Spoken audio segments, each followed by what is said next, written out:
అట్లా ఉన్నాయేమో అనుకున్న ఫ్రెండ్కి వచ్చాను, కూర్చుంటే అయ్యగారు ఇద్దరుగా కనపడుతున్నారు. ఎంతసేపు చూసినా ఇద్దరుగా కనపడుతున్నారు, ఏం చెట్లాగా ఉంది అనుకున్నాను. సరే అట్లాగా కూర్చున్నాను, సరిపోయింది. అంత బాగా అసలు ఏంటంటే సుత్తితో కొట్టినట్లు అంత విపరీతమైన బాధ అనమాట. సరే ప్రార్థన అయిపోయింది, ఇంటికి వెళ్ళిపోతే బాగా నీరసమైపోతుంది. ఈ కుడి చెయ్యి, కుడి కాలు, ఈ భాగం అంతా బాగా విపరీతమైన నొప్పి. అయితే నాకు భయం వేసింది. అంటే బహువైపే వస్తుంది అంటే పక్షపాతం సూచనలు ఏమన్నా చూపిస్తున్నాయేమో అని చాలా భయం వేసింది. ఆ తర్వాత షుగర్ ఏమన్నా ఇది అవుతుంది. ఒకసారి ఏంటంటే తిమ్మురులు వచ్చేస్తాయి, చేతులు కాళ్ళు తిమ్మురులు వచ్చేస్తాయి. అట్లాగా షుగర్ ఏమన్నా ఎంటర్ అవుతుందేమో అది ఒక భయం వేసింది.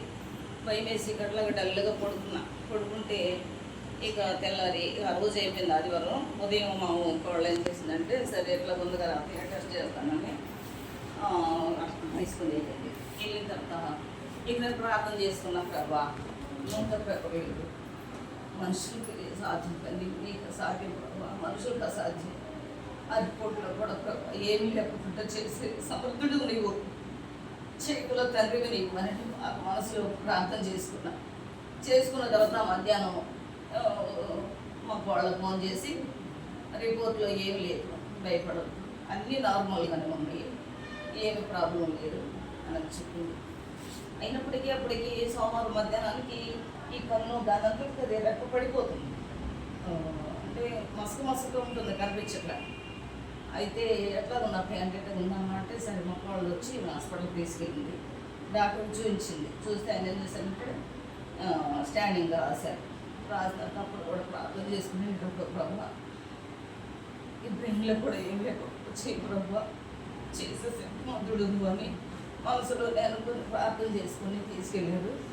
తీసుకెళ్ళిన తర్వాత స్టాండింగ్ తీశారు. ఆ రిపోర్ట్లు కూడా కొంచెం ఈ కంటికి వచ్చి నరాలు కొద్దిగా స్టక్ అయిపోయింది, సన్నబండి కనుక కట్టుందమ్మా, ఏం పర్వాలేదు. తీసుకొచ్చారు హాస్పిటల్లో, డాక్టర్ చూశారు. చూసి ఇంజక్షన్లు ఎక్కించి ఇంటికి పంపించేస్తున్నారు. 2 రోజులు అట్లాగే అయింది. 3 రోజుల తర్వాత 3వ రోజు ఏం చేసిందంటే బాగా మోషన్స్ అవుతుంది. బాగా విపరీతమైన వర్షం, ఆ రోజంతా 2 రోజులు బాగా వర్షం మోసలు పట్టింది. మోషన్స్ అయిపోయి ఇంకా బాగా డిలే అయిపోయా, అసలు సోయి లేకుండా పడిపోయాను అనమాట. అయితే ఇంకా హాస్పిటల్ తీసుకుంటే జాయిన్ చేసుకున్నారు. ఇక నా సొంత లేదు.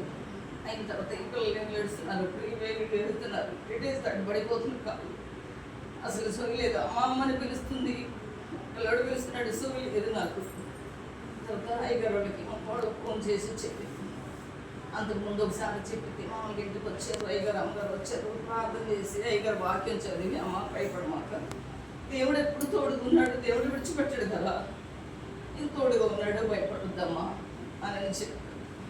అప్పుడు మరి ఎట్లా టెస్టులు చేశారా, ఏం లేదంటే ఆశ్చర్యం అమ్మ, ఈ వయసులో నీకు షుగర్ రాలేదంటే దేవుడు చేసిన గొప్ప కార్యము అని అయ్యగారు చెప్పారు. ప్రార్థన చేసి ధైర్యం చెప్పారు. ఆ తర్వాత మళ్ళీ గట్ట మోషన్స్ అయిన తర్వాత హాస్పిటల్లో కూడా అట్లా పడిపోయిన తర్వాత ఇంకా మనసులోనే అనుకుంటున్నాను, నాకు వచ్చినప్పుడు అలా ఏదైనా చేసే శక్తివంతుడు నువ్వు ప్రభువా. డాక్టర్లు అంటే వాళ్ళు చేయవలసింది వాళ్ళు చేస్తా, వాళ్ళకి ఇచ్చిన జ్ఞానాన్ని నిర్మించావు కానీ అసలు పరమ తండ్రి నువ్వు కదా. నీ ప్రాణముని సకల మార్గములు ఎవరు వశువులు ఉన్నాయి, వశువులు ఉన్నాయి కదా అని ఆ వాక్యాన్ని గుర్తు చేసుకుని నువ్వు నా ప్రభువా అని ప్రార్థన చేసుకున్నాను.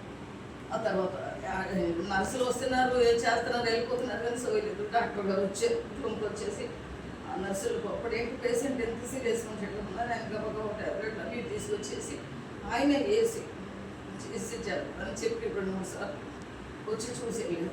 ఎప్పుడుకో కొంచెం మనసులో వచ్చినట్టు అట్లా దేవుడు నా పక్షంగా నేను ఏదైతే ప్రభువా ప్రతి ఒక్క విషయంలో నువ్వు ఉన్నావు, ఎన్నో కార్యాలు చేశాడు దేవుడు నాకు అనుకుంటూ ప్రభు, నేను విశ్వాసంగా ప్రభు నమ్ముతున్నాను, నువ్వు ఉన్నావు ప్రభా, నిజంగా ఉన్న దేవుడు, వాక్యం చెప్తుంది కదా, వాక్యమైన దేవుడు కదా అని నాకు వచ్చిన వరకే, నాకు తెలిసిన వరకే ప్రార్థన చేసుకుంటే దేవుడిని అడుగుతూ దేవుడు నిజంగా 1 వారం రోజుల్లోనే నాకు అసలు డాక్టర్స్ కూడా అన్నారు, ఈ వయసులో ఇంత చాలా దొరకటం చాలా మేలమ్మా నీకు, చిన్న వయసు అంటే కొద్దిగా గౌకను కట్టుకుని అంటే ఇది అని అన్నారు.